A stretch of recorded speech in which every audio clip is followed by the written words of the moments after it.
Welcome, everybody. Appreciate you're all here. Um, for those of you watching on YouTube, there should be a link in the profile. You can go ahead and join the collective, but let's go ahead and get started. Welcome, everybody. All here. Um, those of you watching on YouTube, we'll fix that right away. All right, here we go. Where are we? Oh my gosh, click off it, I get lost. All right. So first of all, let me set the framework for this meditation workshop and all of our workshops. Um, we're here to kind of look at things through a different lens.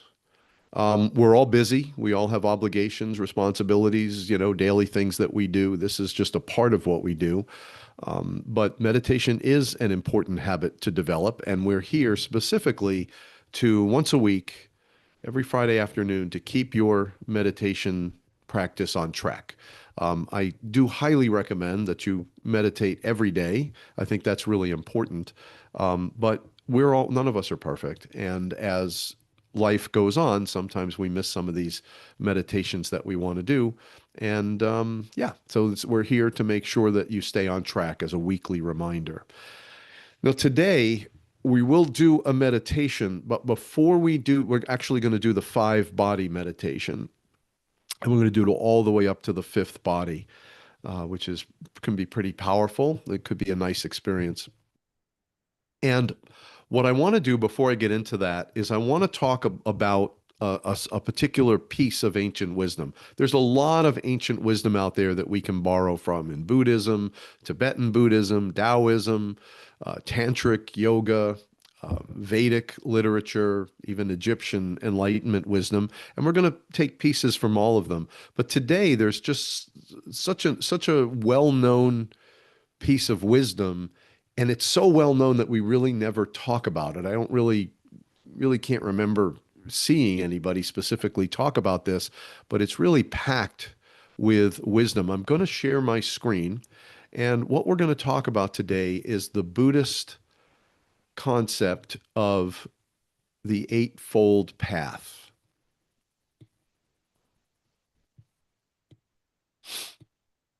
First of all, can you see that? That's Yes. my first question. You can see the wheel and all that. And I also want to pull up just some of my speaking notes, which I don't think you will see. So let's go ahead and open that. So this is some original wisdom directly from the mouth of the Buddha. And there are four noble truths. And the fourth noble truth leads into this eightfold path. It's called the Noble Eightfold Path. And for those people, and I've always believed this, I've never believed for one second that enlightenment was about leaving and disassociating yourself completely and just living up on a mountaintop. But this really tells us that it never was intended to take a vow of silence for 20 years and separate yourself from society. So I want to go through these eightfold paths. So again, you should be familiar with it. If you've got, a journal out, go ahead and write these down or take whatever notes feel aligned for you. But the first one is right view. That's also translated as right understanding. And this is something we work on all the time in our meditations, in our ascension, in all of our conversations. It's really understanding the true nature of reality. It's understanding that third dimensional construct, the things we think we see, the things we think we know, are simply false impressions, and it's rising your understanding over time to understand the nature of the universe. And according to original Buddhist teachings, this means that you understand that life contains suffering, that the cause of suffering is your attachment to the things the way you think they're supposed to be, and that it is possible to withdraw, not from the situation, but to withdraw your nervous system from the situation. It is possible to cease suffering, and then it leads, as I said, the fourth noble truth leads into this eightfold noble path as the way to achieve this.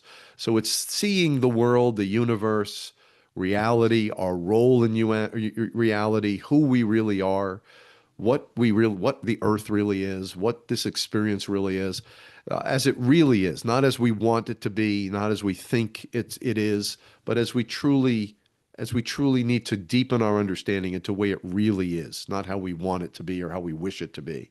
And so it's this idea, the idea of right view or right understanding is knowing that, yeah, there are problems, but our problem is that we're plugged into those problems. And if we begin to unplug from those problems, it still goes on, but we no longer suffer and struggle. And that's a really important concept, and that's the first of the eight the first of the Eightfold Path. The second is right intention. And again, we use this word intention all the time. Right intention means you have the right intention. It's a commitment to ethical improvement. It's a commitment to self-development and self-improvement. It's a commitment to orient yourself or recondition yourself to be somebody better, to basically a commitment to be a better person, to just soften your being and just be a better person. It's the right intention to help people, the right intention to be of loving kindness, to be compassionate, to avoid anything that might be cruel or hurtful to somebody. And those are the first two. Now, those two are generally under the category of wisdom. The next three, right speech, right action, and right livelihood, are under the category in Buddhist teachings of ethical conduct. So this is what you actually do. The others are your thinking and your understanding. I understand the universe isn't what I see it as. It's there's more behind it.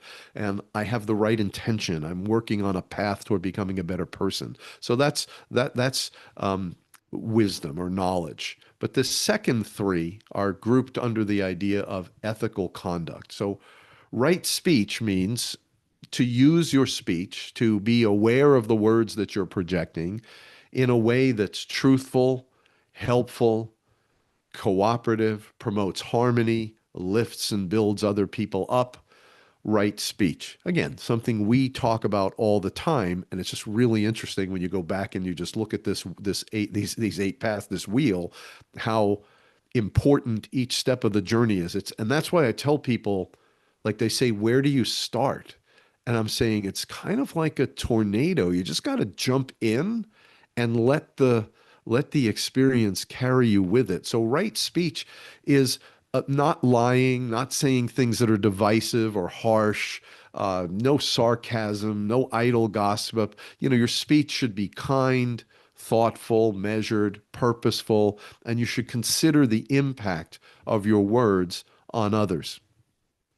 The second one in this group, or the fourth one altogether, is right action. And this concerns the actions that you take, literally the lifestyle that you live, refraining from harming people, refraining in Buddhism, refraining from harming all animals, respect for all life, not taking what's not given to you or what's not offered to you, not grabbing what's not yours, not striving to build your own wealth. So right action means organizing your life in a way that you're not, again, in Buddhism, a lot of it is refraining from misconduct, refraining from actions that hurt people, taking actions that take from people and are designed to help you and to hurt others or to take from others. Right livelihood is number five. And I love this one because it means that your way of living, the way you earn your living, what you do for work, what you do all day is in alignment. It's in alignment with what you enjoy.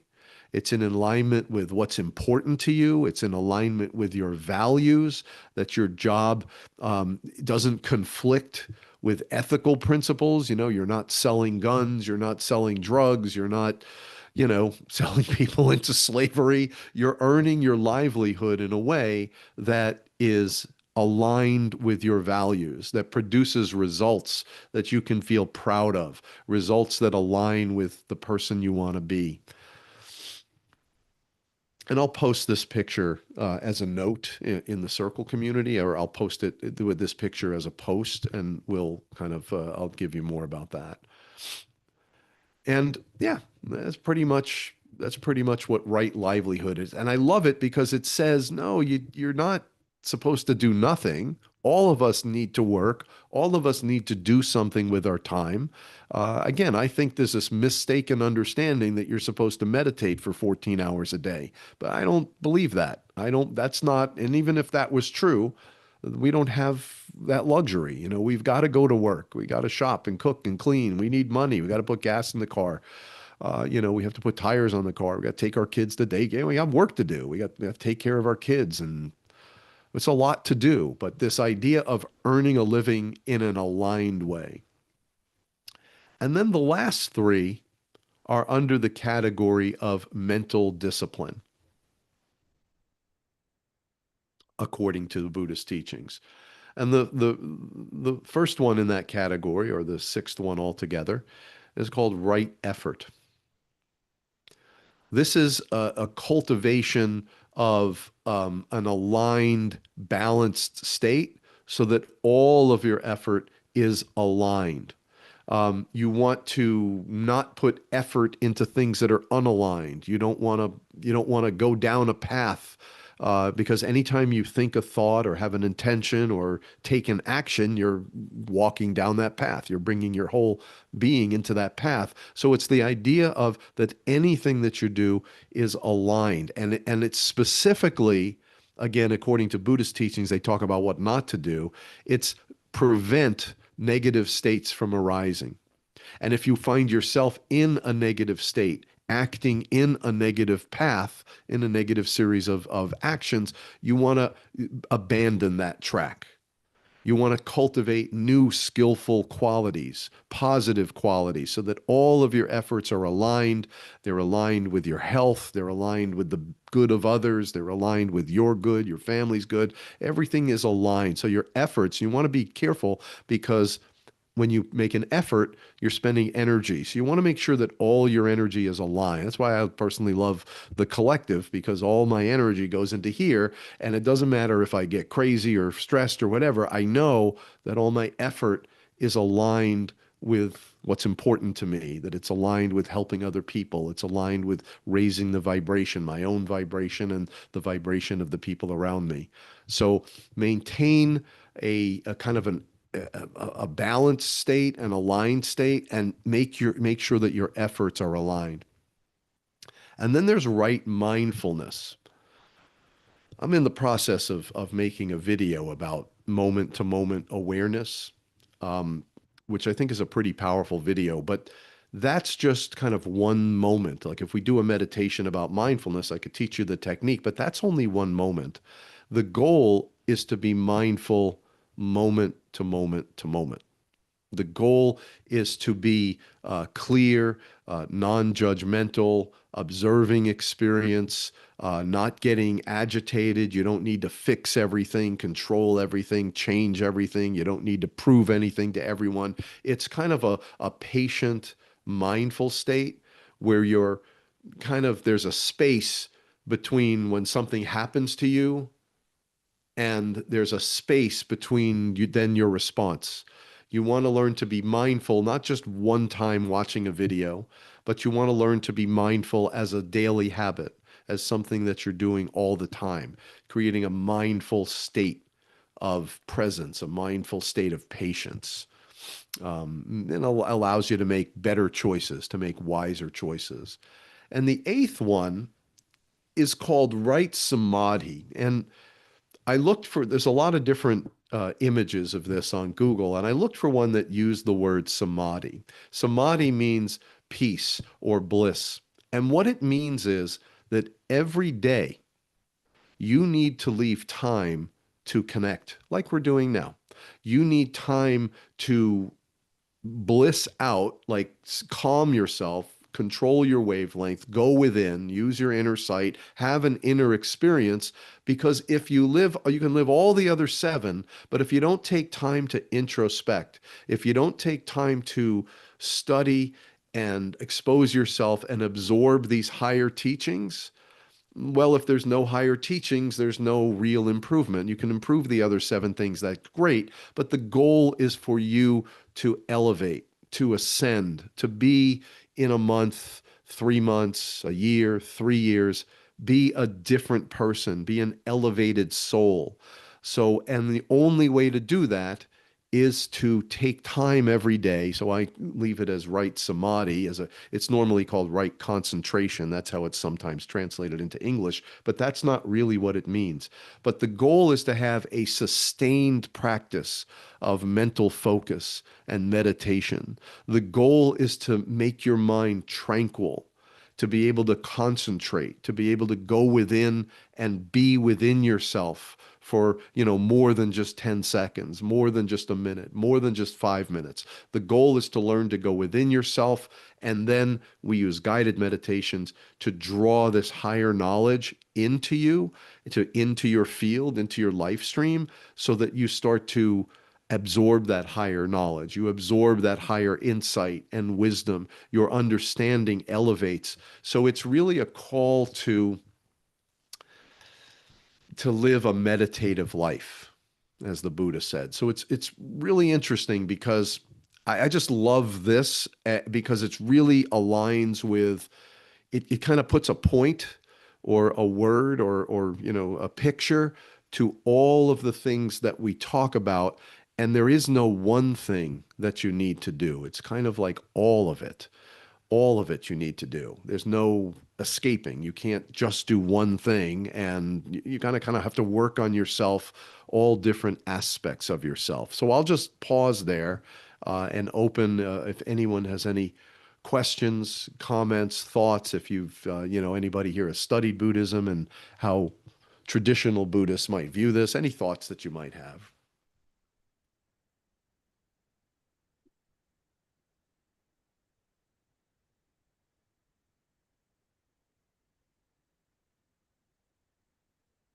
Not all at once. Mhm. Anybody, any thoughts, comments? Yeah, and what I want to do is in these meditation workshops to include a teaching, to include something like we had talked in our Ascension workshop the other night. We talked about the Shiva Sutra and the Spanda Karikas and just exposing yourself to these teachings over and over and over again. Yeah, this is the way I look at it, right? Here's you with your subconscious and your, the default view of the world that we grew up with. And slowly, we want to soften that, recondition that, so we kind of open up like a flower, and our inner self comes out, and we connect more with the inner world. But the only way to do that is if you do spend time, and that's why that last one, right samadhi, you could also call it right study, reading the sutras, reminding yourself, watching another video, opening a book, getting, just if you don't expose yourself to these teachings, they can't percolate inside your being. So yeah, you may have read it a year ago or 5 years ago, but these are the kind of things that we have to, on a regular basis, kind of keep reminding ourselves about, because these teachings are gold. I mean, these are ascended teachings. These are enlightened teachings, all the things that we talk about here. And if, as you expose yourself to this, it kind of softens your subconscious beliefs, because you believe something. I believe, we all believe in this three-dimensional world. We believe so hard about one thing that we need other ways of thinking. We've been, immersed in three-dimensional thinking, surrounded by three-dimensional people, surrounded by three-dimensional win-lose, self-centered, all the, systems and structures. And unless we expose ourselves on a regular basis to these higher teachings, as you are doing by being here, that's how you soften. That's how you kind of melt into these higher teachings. That's how you become these higher teachings. And I think it's important that certainly once a week, but even more often, that I know I do. I read sutras and whatnot to remind myself all the time. And each time I read it, it's like, oh wow, I'm so glad I read that again, because it just reminds me again about my inner self and being the best version of myself, being more mindful, being more aligned, more peaceful, more balanced. There's no other way to do it. So these are things that we talk about, but it's really interesting. Nobody, I don't know about you, but very few people I've ever heard on YouTube or anywhere really talk about this Noble Eightfold Path. And I think it's a beautiful teaching. So I wanted to share that with you, and it won't be the last time we talk about it. I'm going to rotate a lot of different topics, but we'll get back to this one too. And I'll have this as a post with this image up on the circle on the circle platform within a well, maybe today. All right. All right, let's transition now into the meditation that we're going to do for today. Oh yeah, Raj, I don't mean to move forward. Yeah, please. Would you care to share about that, Raj? What you mean more? Raj's comments for those people who don't see the comments. The Eightfold Path reminds me of living my Dharma. Can you elaborate on that just a little bit, Raj? What it means to you? Yeah, I think so with Dharma, it's how I should live. It's not just what I should do in this moment, but or I mean it encompasses more than just my action. It's my thought, my intention. I mean everything that the Eightfold Path basically describes is Dharma, or the way I kind of see it is Dharma. So I just made that connection, and it was pretty cool just seeing that connection between Buddhism and what I believe as my Dharma.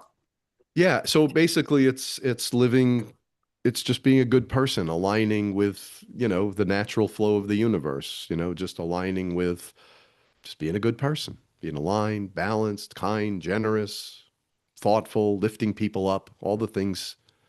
Yep, Yeah, all those exactly. things that we talk about. Perfect. Thank you for that.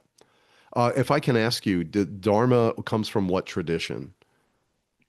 I think it's in Buddhism as well, but it's I'm Hindu myself, and specifically I resonate with Advaita Vedanta, which is I guess oneness, non-dual reality, and Mhm. so it's all over Sanatana Dharma, which is Hinduism, I guess.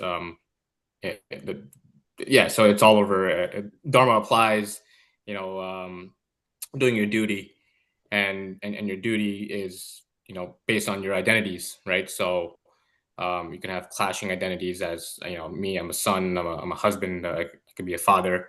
I have a job, so I'm an employee, and so all these different identities. Sometimes they might clash, and you might not know what your duty is. And I think understanding what we need to do in each moment. That's kind of when we follow our dharma. We'll know when we align our path and what our purpose is in life. And when all that kind of aligns, it kind of gives us a clarity in following that dharma. hmm So what I'm getting, and probably should know this, but I don't. So Dharma is a pretty ancient concept that the Buddhists adopted and kind of adopted in their own way, similar teachings. Yeah, exactly. Sounds like that. Okay. And now we adopt it too. Heck, if it's out there, we take it too. If it's enlightened and it's aligned, we take it too as a collective. So thank you for sharing that, Raj. All right, let's do any last thoughts on any of this?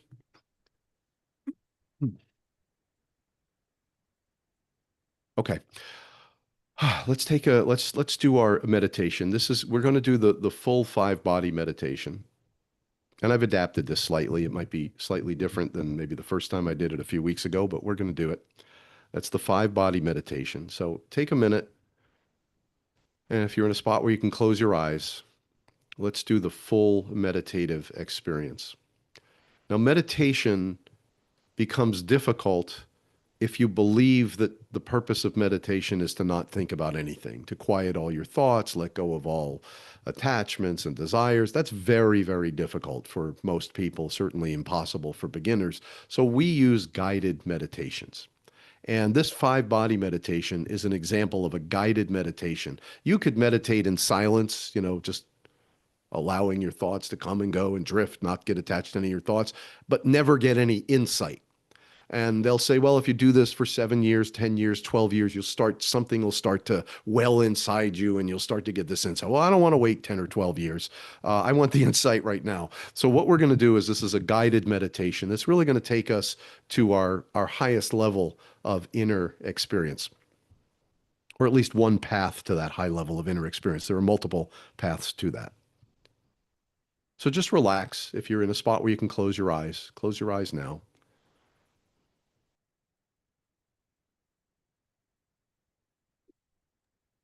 Just eliminate all stress. Stop projecting. Relax. I carry most of my stress in my face, my neck, my jaw, my shoulders. Try to release all that. Try to just be loose and relaxed. If there's any residual emotions or tension or stress or worry or anything that's blocking you or dense in any way, just clear that out. Let that all evaporate. And notice that even with your eyes closed, you may still be projecting outward. It may be that you're looking at pictures, it may be you're talking to yourself, it may be there's a stream of ideas and thoughts running into your head. Just kind of, it's a very subtle thing, but I want you to reverse your awareness to within your being. Very subtle. Reverse your awareness to within. And now allow your awareness to go back out. We're going to kind of play around with this transition point. So allow your awareness to go back out, think about stuff, and then very subtly turn your awareness inward. I notice the tiniest little movement of my eyeballs, and maybe you do too, or maybe you're experiencing it differently, but keep going out and then reversing in. And when you're ready, lock in your awareness to inside your being. This is called your inner sight. In Taoism, this little awareness reversal is called reversing your light, allowing your light to go inside instead of projecting your light outward.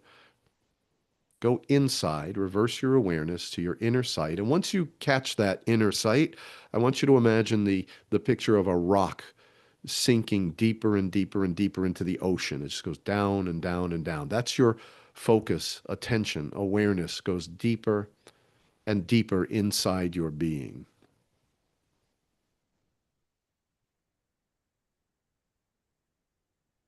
I want you to put your inner sight. There should only be one thing moving, and that should be your diaphragm. I want you to put your inner sight on your diaphragm and just observe and enjoy what it's doing. Just observe, just kind of watch it, how cool that is. It expands downward. Air is drawn into the lungs. It relaxes and contracts back under the ribs. And air is pushed out of the lungs. As the diaphragm expands again, it pushes down, air comes in, and just watch that rhythm, that wave as you experience it. Now I want you to intentionally get a hold of your diaphragm, but then you're going to let it go again. But I want you to slow your breathing rate down to about 3 or 4 breaths per minute. Just focus a little bit longer on the inhale, a little bit longer on the diaphragmatic expansion. That'll draw a little bit more air into your lungs. Focus on a little bit longer, like controlling the relaxation of the diaphragm. Very slow expansion of the diaphragm. You can hold it at the top if you want to hold that breath, but that's not really what we're doing here. Just slow your diaphragmatic breathing rate to 3 or 4 breaths per minute, and let's just experience that for a minute or two.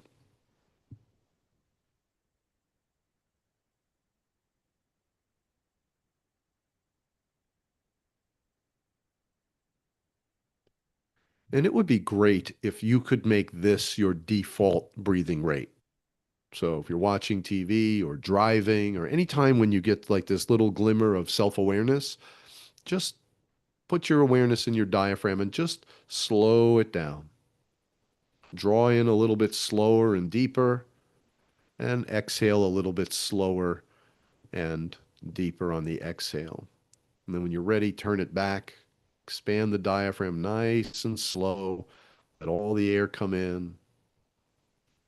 And like I said, it would be really nice if you can get this as a default. So over time, your goal is to become a diaphragmatic breather, much more relaxed, much slower breathing, getting rid of the chest and the throat breathing, and learning to connect, be aware of your diaphragm. This is a really important long-term goal. And this will also help oxygenate your cells. You'll be able to pull in more oxygen. This will help you with your deep breathing. This is just a core. We're just now looking at our diaphragmatic breathing and slowing it down.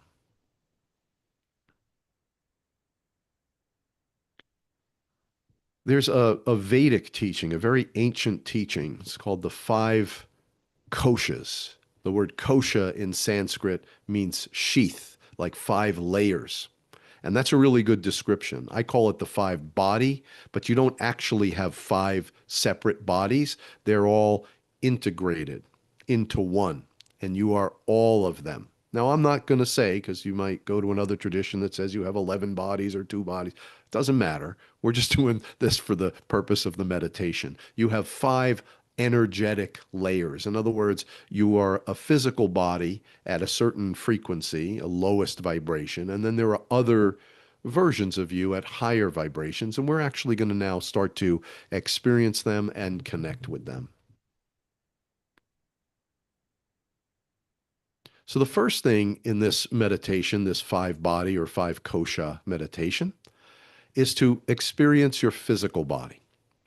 So I want you to, using your inner sight, excuse me, I want you to identify all the touch points, everywhere where there's pressure.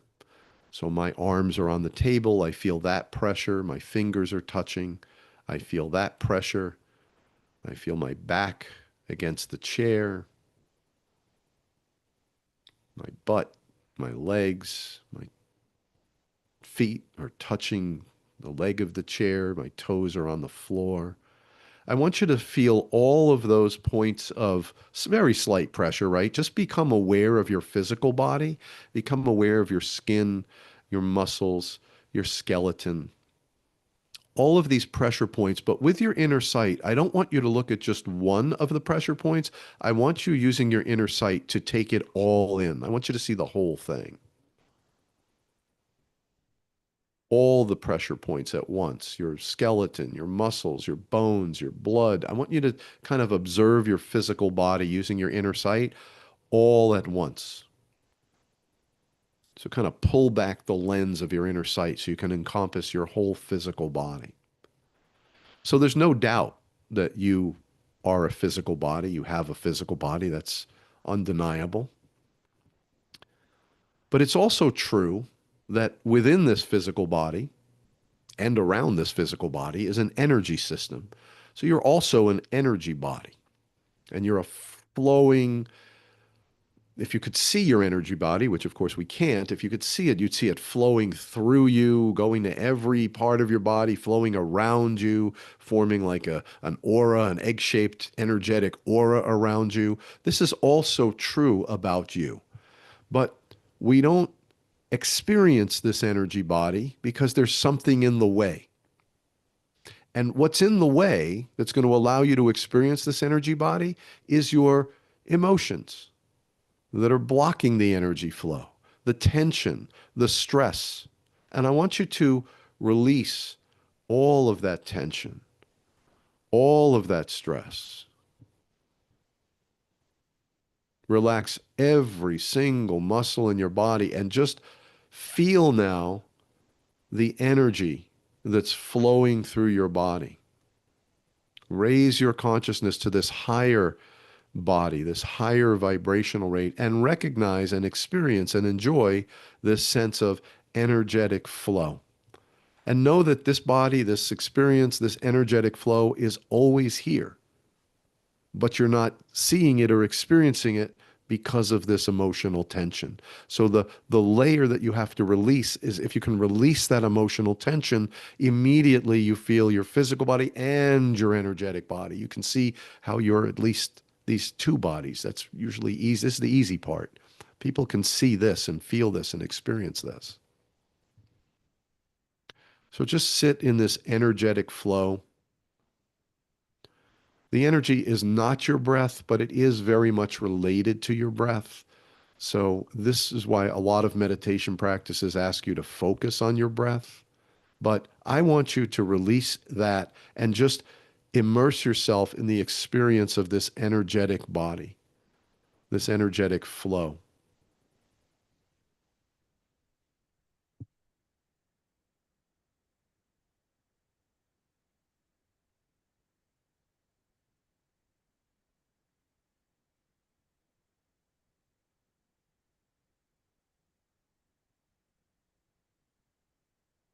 Now we're going to rise our consciousness to another level because it's also true that you're a physical body, you're an energetic body, but it's also true that you are a body of light, not in the visible spectrum, but there is light flowing through your body. There is light flowing through all the parts of your body. If you could see it, you would see light all through your body. Every cell is anchoring light. You are a light body. And but there's something blocking that, right? You don't always experience this light body. So, this layer that's blocking it are your stream of thoughts. So, what we're going to do is we're going to turn those thoughts off and allow the light body to emerge in our awareness.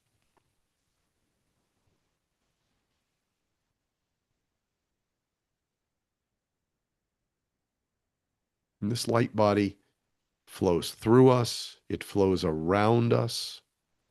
We are a being of light. Our everything is made of light.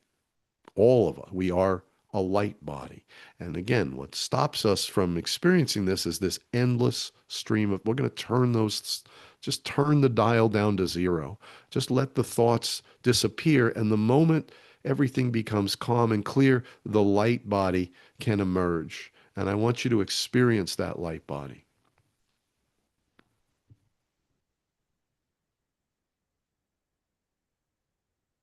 It is beyond the physical. It is beyond the energetic. It is light. You are a sovereign being of light. All of us are beings of light.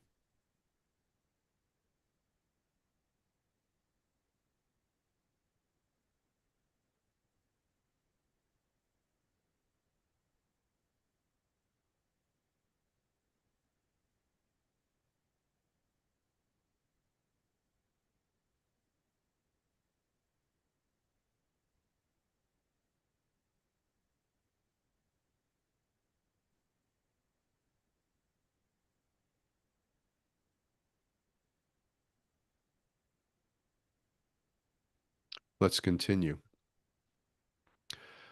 They're overlaying all of this or underlying all of this, these lower bodies, the physical body, the energetic body, the light body, underlying all of that or existing also as another sheath or another level or layer.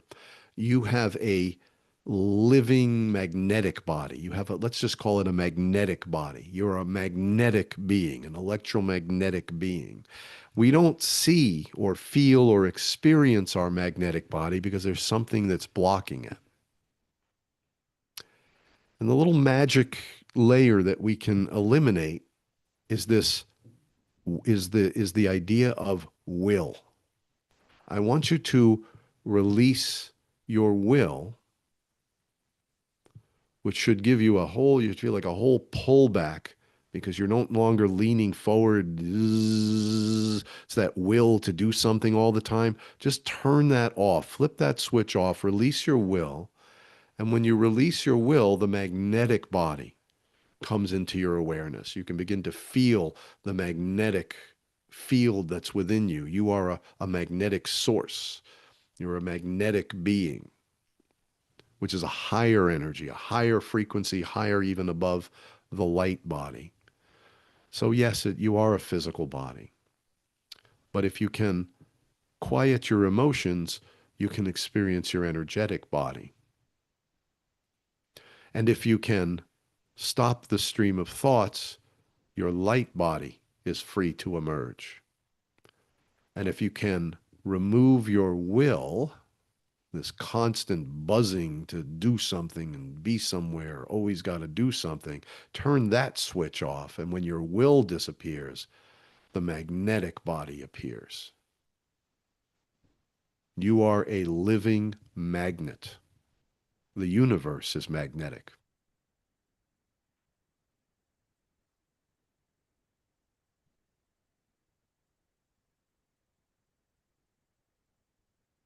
And for those of you in the Ascension Workshop, you will recognize this as the seventh dimensional meditation that we do, this living magnetism. You are not just a piece of it, you're the whole thing. This magnetic body goes way beyond you. In fact, you are part of a magnetic grid. You can't separate yourself from it. You're a magnet inside a magnetic grid. And I want you to feel that. I want you to feel the magnetic energy that in your bones. And I want you to feel it in your body. And I want you to feel that it goes way beyond your body, that it's all connected in a magnetic grid. You're both part of that magnetic grid and you also are that whole magnetic grid.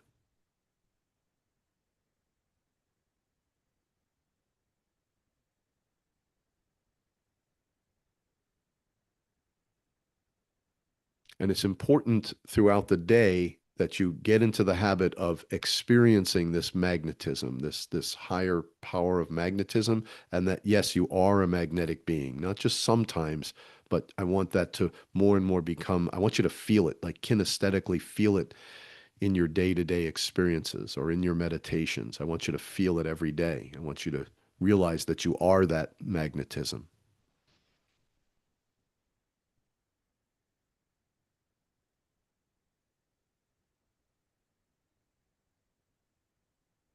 So you are a physical body.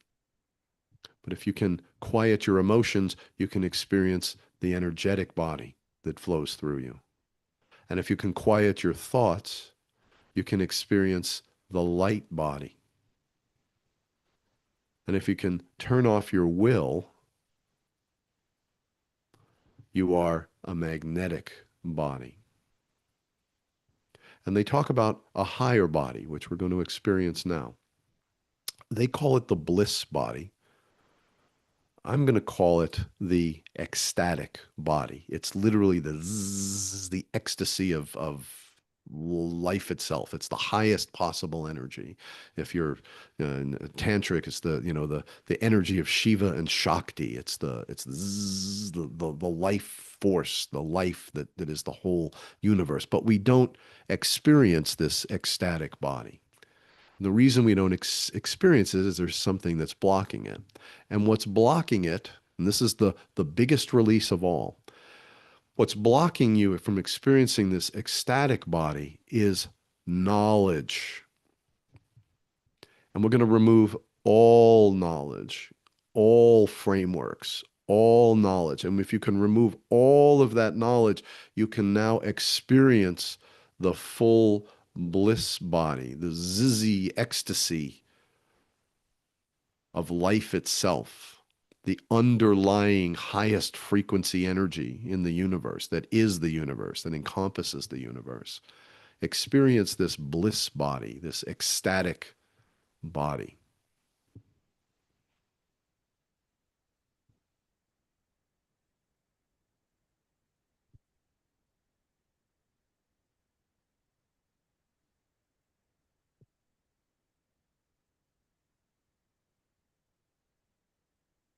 Remove all knowledge, all frameworks. Everything just disappears, and all that's left is the essence of life that you are. The ecstasy, the zizzy energy that's behind everything.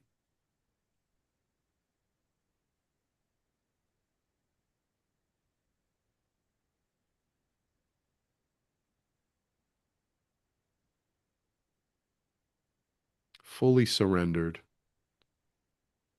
allowing yourself, imagine yourself just disintegrating into zillions of little zizzy particles. That's you.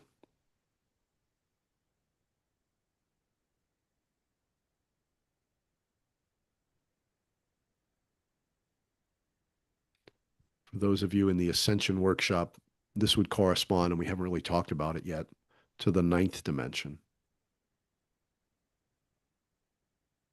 And you are a ninth dimensional being, a seventh dimensional being, ninth dimensional, meaning the life energy, the ecstatic energy, the bliss of life itself.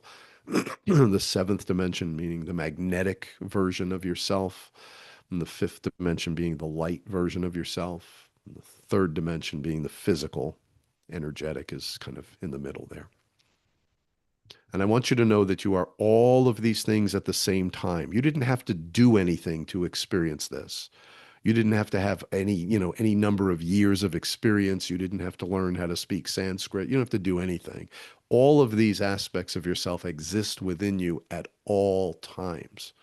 And the goal, going back to the Buddha's teaching of right samadhi, right mindfulness, and right samadhi, the goal is to experience this bliss, to experience this magnetic pulsation that is your body, that flows through your body, to experience the expansive light in your body, to bliss in these things as often as possible, so that over time they percolate into your being, and they slowly erase all of the lower three-dimensional teachings that you've been following, or the lower constructs, the lower assumptions, and you rise into a higher understanding of who you are, what the universe is, how you fit in, how you're part of the grid, and you are the grid.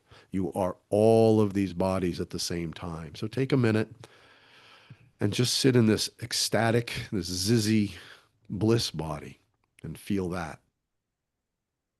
No knowledge. All knowledge, just boop, press the button and it ejects. All knowledge is ejected, and now you can just experience without thought.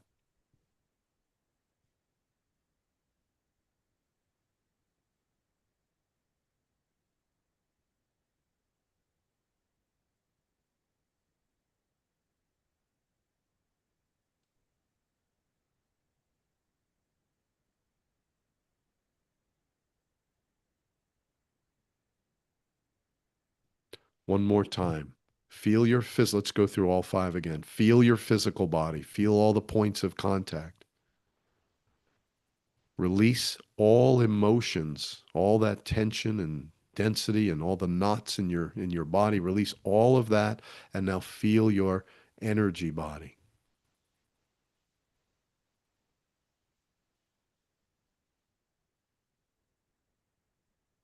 Release all thoughts, all that stream of yapping. Just release that and feel your light body.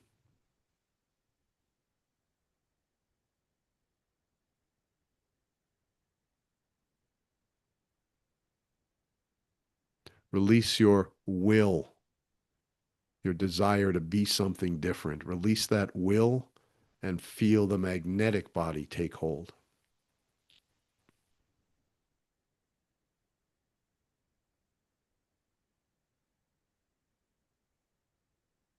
Release all knowledge, all constructs, all frameworks, and you become the bliss of the universe, the bliss of creation. All of these lie within you at all times.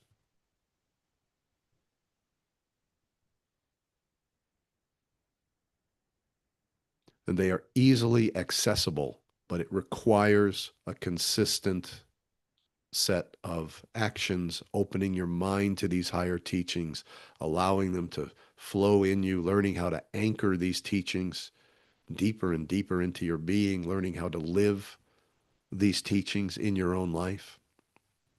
And your meditation practice, which is why we're here 4 p.m. every Friday, your meditation practice is to continue to connect with all of these higher senses of being, opening up your inner sight, opening up your inner abilities, opening up and expanding your awareness.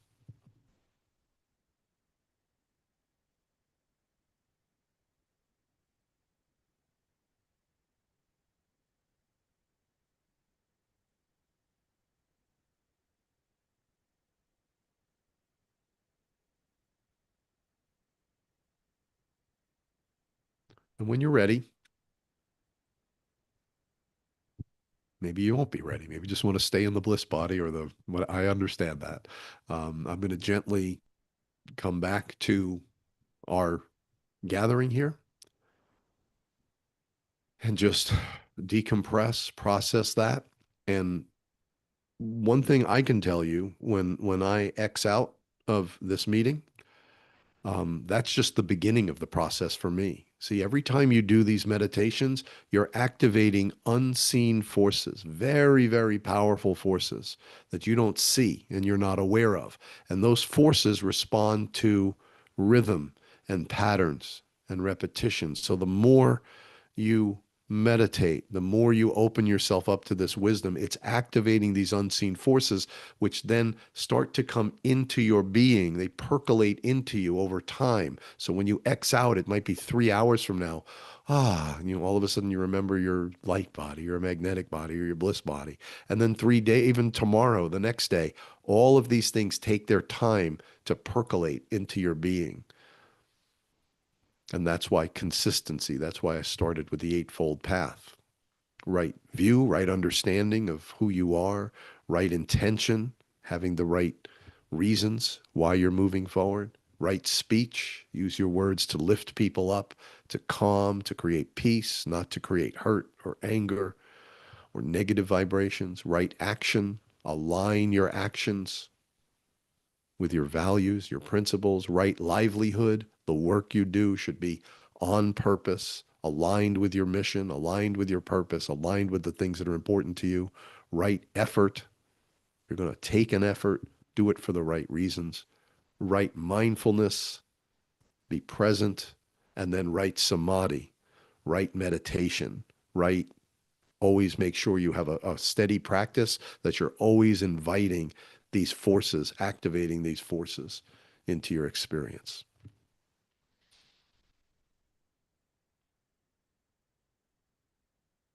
So I invite you to come back to the present moment if you want to, if you're ready, and if you have any thoughts,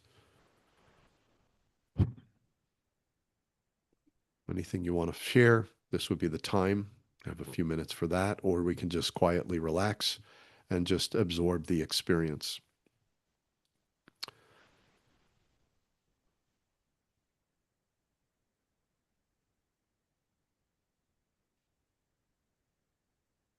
And for those who are new to these guided meditations, every Friday, 4 p.m., we'll do a group meditation. We'll do a teaching from some tradition. In this case, we did the Eightfold Path from Buddhism, to remind us of these ancient teachings. And then this particular meditation is another ancient meditation from Vedic history.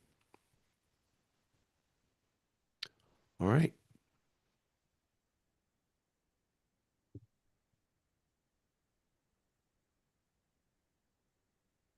All right, we'll end it here. For those of you that want to go to the parents' workshop, that's 8 p.m. tonight.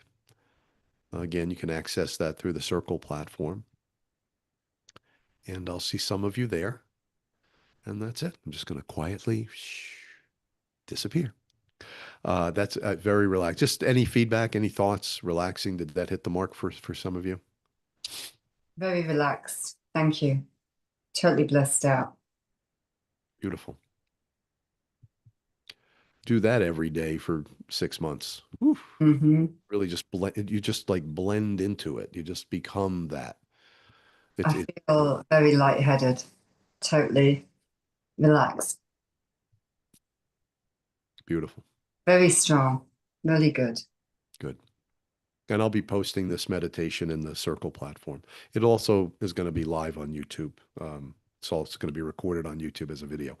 All right, everyone. Thank you so much. I'll see some of you again at 8 p.m. Eastern time tonight for the parents workshop. Everyone else, just thank you for being here. Thank you for plugging in. Your energy here, your attention, your focus kind of makes this real and helps build helps build real substance, real structure to the collective. So you being here may not seem like much to you, but your energy, your input, your just your very presence, your light here adds reality to the timeline that we're creating as a collective. So thank you all for being here. I appreciate you all. Thank you. All right. I'll leave you all in your bliss. Everyone have a great rest of your day, and anyone want to chat, we can chat on the platform. So long, everybody. Thank you. Yeah, you're very welcome. Take care. Bye.